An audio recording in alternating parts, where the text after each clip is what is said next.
ve gauravani pracharne, niravishesh shunyavadi pastyachyadeshatarne, Sri Krishna Chaitanya Pramanityananda, Sri Advaita Gadadha Shivasadi Gaura Bhaktavrinda, Hare Krishna, Krishna Krishna, Hare Hare, Hare Rama, Rama Rama, Hare Hare. Vanchakalpatarubhyascha kripa sindubhya evacha, Patitanam pavanebhyo vaishnavebhyo namo namah. Srila Prabhupada ki jai. So Prabhupada's in Los Angeles, all these things are going wrong. It's just amazing. It's never been like this at all. Prabhupada requested 3 trusted disciples to come be with him in Los Angeles. Rupanuga. I was in Buffalo. Buffalo's near New York. I was in Buffalo. And the phone rang. Someone said, Srila Prabhupada is on the telephone. I said, what? You're kidding. It wasn't Srila Prabhupada, but it was his servant Devananda. Devananda said, Srila Prabhupada wants you to come to Los Angeles. I said, what's wrong? He said, well, he doesn't want. Then he said, Srila Prabhupada wants to talk about it now. So Srila Prabhupada got on the phone. And as soon as I heard him on the line, I paid my obeisances. Then I said, Srila Prabhupada, what's wrong? He said, you didn't know I was ill? I said, no. He said, you should come immediately. Then I said, Srila Prabhupada, let me speak to Devananda. I didn't know what was going on, so I asked Devananda, tell me what's going on. Then he said, Srila Prabhupada said, he will talk with you when you come. He will explain everything. And it's, New York to Los Angeles. It's the other side of the country. I think it's like a 5-hour flight, something along those lines. I mean, it's a long way. Okay. Bhagavan Das. One day after coming back from Sankirtan, I received a call from Rupanuga, who told me he was on his way to Los Angeles, having received a call from Prabhupada that there was some disturbance there. He couldn't tell me more, but he said he would call me when he returned. This set my mind reeling. I sat in the chair, hot and sweaty after coming back from Sankirtan, my mind absorbed in thinking of Prabhupada and what could be going on. I called Los Angeles to talk to Prabhupada's secretary, Devananda, who told me he couldn't really say anything at that point. I was hoping somehow or other I would get more information of the situation, but after waiting some time, I went in to take my shower. I was in the shower when all of a sudden someone banged on the door. Prabhupada is on the telephone. He wants to speak with you. I was sure there was some misunderstanding. How is it possible that the spiritual master could be on the telephone? Anyway, I ran out of the shower all wet and picked up the telephone and said, hello? There was a long pause. Then all of a sudden I heard Srila Prabhupada's voice on the other end. Bhagavan Das? Yes, I said. Srila Prabhupada, please accept my humble obeisances. How can I serve you? I was completely stunned. Then Prabhupada's voice came slowly on the phone. There are many things that you will do, but the first thing is that you must come here immediately. I said, "Of course, Srila Prabhupada, I'll be there right away." And with that, we both hung up. So I'm not sure where he was. Oh, he was in Detroit. I managed to gather the money together to take the flight to Los Angeles. And when I got on the plane in Detroit, it just so happened that Rupa Nuga was also on the same plane. We sat together and discussed what could possibly be happening in Los Angeles to cause Srila Prabhupada so much distress. When we arrived at the airport, Karanda picked us up and told us that some of the older devotees had been plotting against Prabhupada, and that day Prabhupada had given several of the men sannyas and sent them away to preach. This was all quite amazing to me, and I didn't really know what to make of it. When we came into Prabhupada's room, he looked distressed and was rubbing his head, complaining of the blood pressure that was caused by the conspiracy. Tamal Krishna, I had written Srila Prabhupada a lengthy letter from Paris describing how we wanted to expand our preaching efforts in Europe. And suddenly I received a telegram from His Divine Grace that said, "Received your letter 26 July. Come Los Angeles immediately." I was quite surprised, and I remember disentangling myself that very day and leaving that night, even though I was in charge of the activities there. When I arrived in Los Angeles, I found Rupa Nuga, Bhagavan, Kirtanananda Swami, and Karanda. I was in a very enthusiastic, blissful mood from having done so much Sankirtan, and I had no idea of any difficulty. But these devotees were all in a heavy, sober, somber mood, and they tried to explain to me what was going on. But actually, I could not get a very clear understanding. I had arrived in the late afternoon, and I could not see Srila Prabhupada. Early in the next morning, when Prabhupada was informed that I'd arrived, he called for me before Mangal Arati. I went up to his quarters, and when I came through the door, Prabhupada was sitting in his room with his head downward. He looked up, and he appeared to be almost ill. He was gaunt and looked very sorrowful. He said meekly, just as I was bowing down, "Have they told you?" Of course, I hadn't really understood everything, but in reply to his question I said, "Yes, they have told me some things." And Prabhupada said, "Can you help me?" So I answered, "Yes, Srila Prabhupada." He said, "Can you take me out of here?" I said, "Yes, Srila Prabhupada." Of course, I didn't feel that I could help Srila Prabhupada, but I could understand that I had to say yes. How can you say, "No, I won't"? But how far could I help? It's like lifting the heaviest object in the world. The Guru is so heavy, and yet I had to say yes. So Prabhupada asked me next, "Where will you take me?"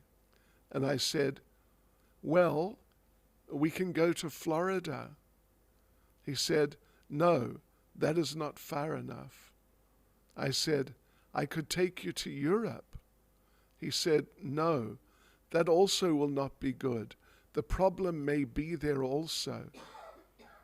So anyway, we didn't conclude where to go at that time. But Prabhupada said, It is like a fire here. I must leave at once. It has become like a fire. Prabhupada confided in Rupanuga, Tamal Krishna and Bhagavan about the various incidents. His mail withheld, his name misprinted, his riding in the Rath Yatra parade restricted. He mentioned these and other indications that certain persons wanted to move him into the background, out of the reach of his disciples. He didn't want to stay in Los Angeles. He didn't want to stay in the United States. And he didn't even want to go to Europe. He wanted to leave the arena of his disciples' offenses. But before leaving, he wanted to complete his plans for establishing a governing body to manage ISKCON. To this end, he dictated the following on July 28th. I, the undersigned, A.C. Bhaktivedanta Swami, disciple of Om Vishnupad, Paramahansa 108, Sri Srimad Bhaktisiddhanta Saraswati Goswami Maharaj Prabhupada, came in the United States in 1965 on September 18th for the purpose of starting Krishna consciousness movement. For 1 year I had no shelter. I was traveling in many parts of the country. Then in 1966 July, I incorporated this society under the name and style the International Society for Krishna Consciousness, briefly ISKCON. Gradually the society increased, and one after another branches were open. Now we have got 34 branches, enlisted herewith.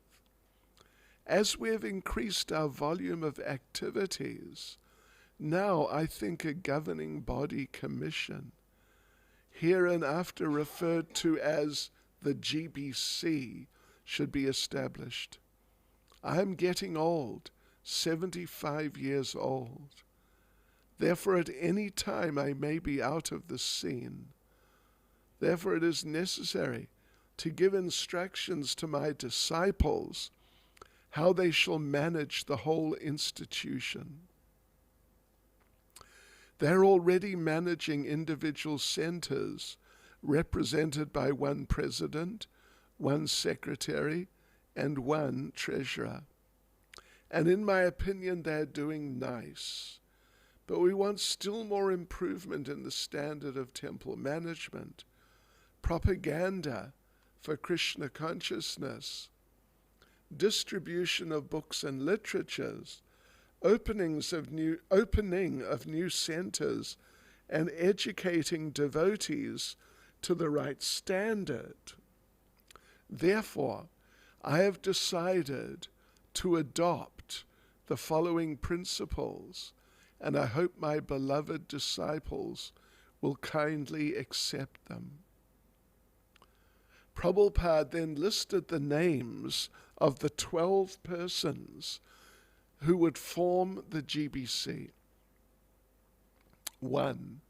Rupanuga Das Adhikari, Shriman Rupanuga Das Adhikari. 2. Shriman Bhagavan Das Adhikari.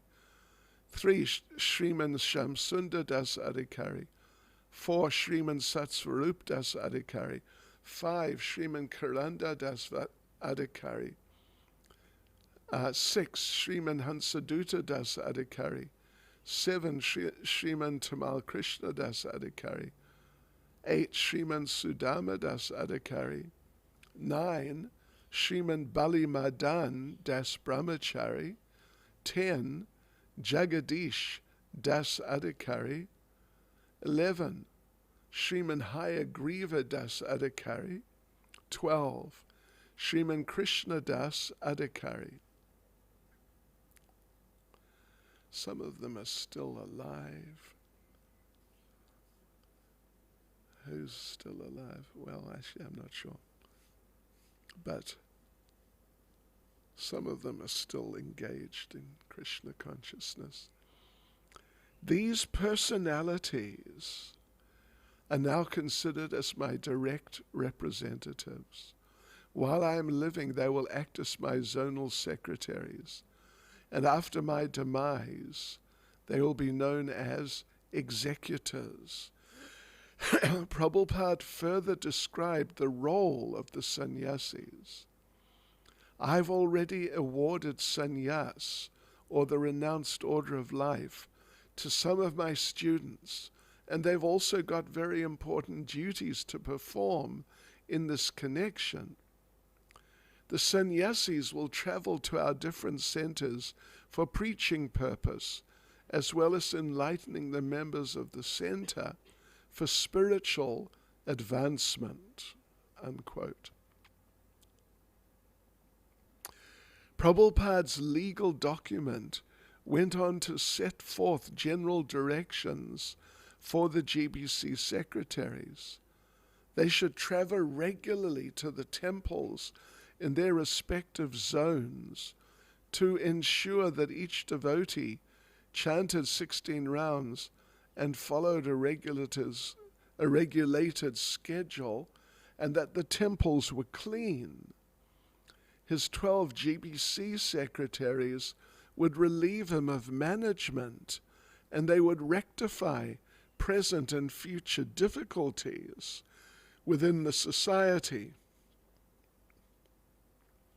That rectification, Prabhupada's document explained, would be possible only when the devotees in each temple engaged fully in regulated devotional service, rising early for Mangal Arati at 4:30, attending Srimad Bhagavatam class, and reciting the Sanskrit verses, and chanting in the streets and distributing Back to Godhead magazine and other Krishna-conscious literature. This emphasis on strictly following Krishna-conscious principles should supersede all material formulas for management. The GBC should ensure that in their appointed zones, all the devotees were properly engaged. There would be no Maya. The next day, Prabhupada drafted another significant statement, naming Bhagavan, Rupanuga and Karanda trustees of his Bhaktivedanta book trust. This is what he said. The Bhaktivedanta book trust account will be used to publish my books and literature and to establish temples throughout the world. Specifically, 3 temples are to be established, 1 each in Mayapur, Vrindavan, and Jagannath Puri.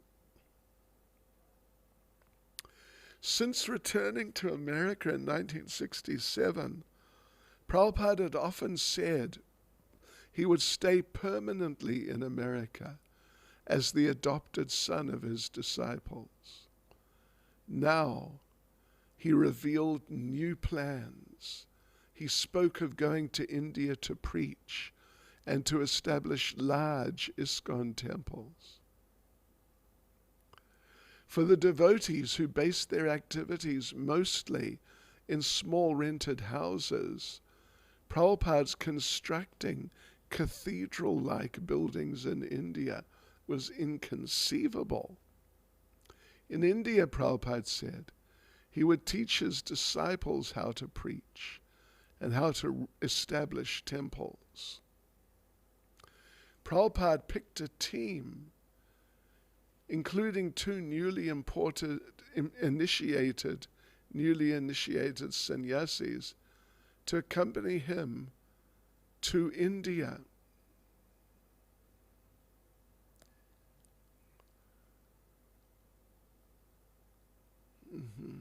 In the future, he said, more disciples could join him.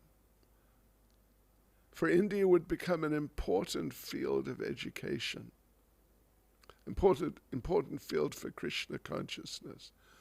Prabhupada wrote Satsvarupa and Uddhava in Boston. You are all my children, and I love my American boys and girls who are sent to me by my spiritual master, and I've accepted them as my disciples. Before coming to your country, I took sannyas in 1959. I was publishing Back to Godhead since 1944. After taking sannyas, I was more engaged in writing my books without any attempt to construct temples or to make disciples like my godbrothers in India. I was not very much interested in these matters because my Guru Maharaj liked very much publication of books than constructing big temples.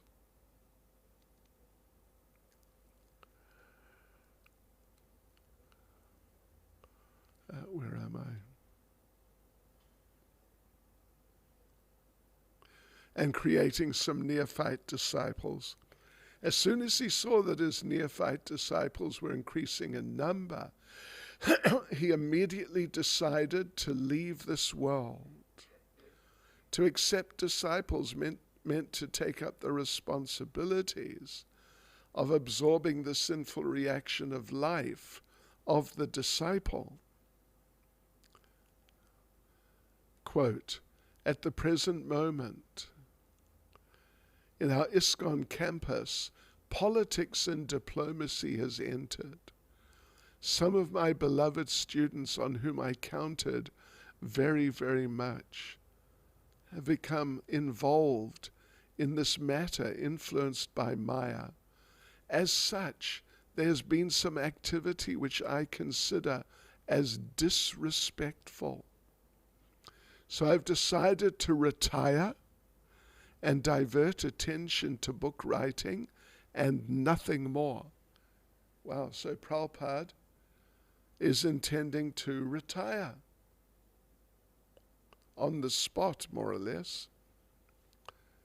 Of course, he doesn't actually do that, but that's what he's considering right now.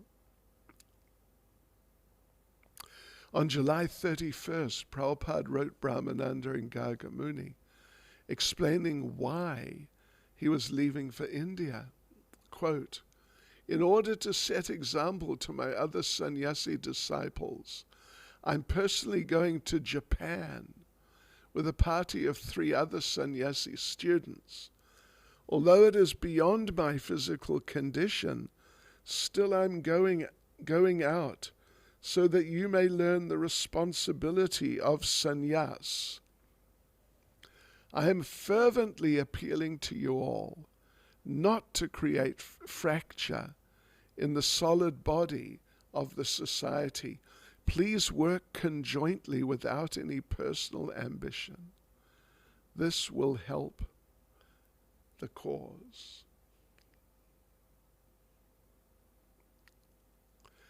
It is the injunction of the Vedas. This is still Srila Prabhupada. It is the injunction of the Vedas that the spiritual master should not be treated as ordinary man. Even sometimes the spiritual master behaves like ordinary man. It is the duty of the disciple to accept him as a superhuman man. In the beginning of your letter, your comparison of the soldier and the commander is very appropriate. We're on the battlefield of Kurukshetra, one side Maya, the other side Krishna. So the regulative principles of a battlefield, namely to abide by the order of the commander, must be followed. Otherwise, it is impossible to direct the fighting capacity of the soldiers and thus defeat the opposing elements. Kindly therefore take courage. Let things be rightly done, so that our mission may be correctly pushed forward to come out victorious. Prabhupada wrote other letters revealing his plans to travel to India. A quote, "Our life is very short. The Krishna consciousness movement is not meant for fulfilling one's personal ambition, but it is a serious movement for the whole world. I am therefore going to the Eastern Hemisphere, beginning from Japan. We are going foreigner party, and all of us are sannyasis. In this old age, I'm going with this party just to set an example to my disciples who have taken recently the sannyas order." In preparation for Prabhupada's trip to India, Prabhupada's secretary Devananda, now Devananda Swami, asked him questions from the immigration form this is a good one. Oh gosh. Mechanically reading the questions and filling in the answers as Prabhupada replied. "Have you ever committed any criminal acts?" Devananda asked. Oh, Krishna. Reading from the form. Prabhupada's eyes widened. "You are asking your spiritual master if he did anything criminal?" And he turned to Bhagavan. "You see, I am simply surrounded by people I cannot trust. It is a dangerous situation." Prabhupada sat in his garden the night before his departure. "Don't be disturbed," he told the disciples with him. "We are not going backward. We're going forward. I will reveal everything to you. It will rectify."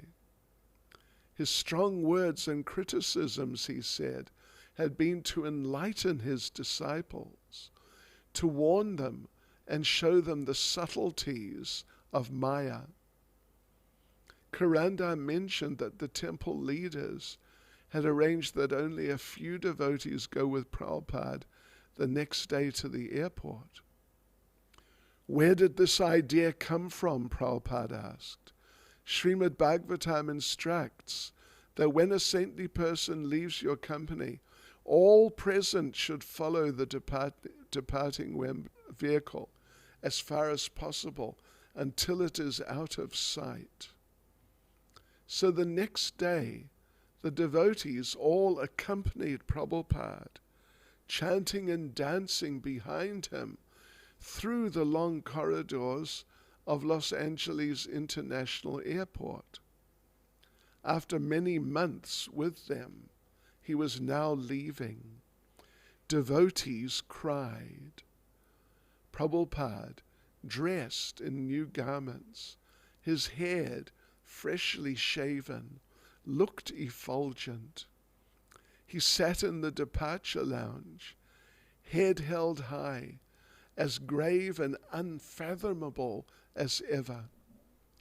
He was embarking on a new adventure for Lord Chaitanya.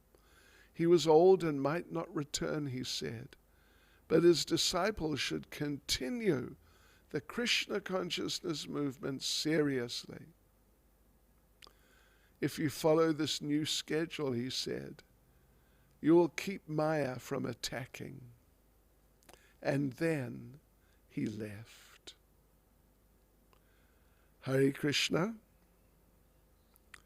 Srila Prabhupada ki jai. Comments, questions? No? Okay. Hare Krishna.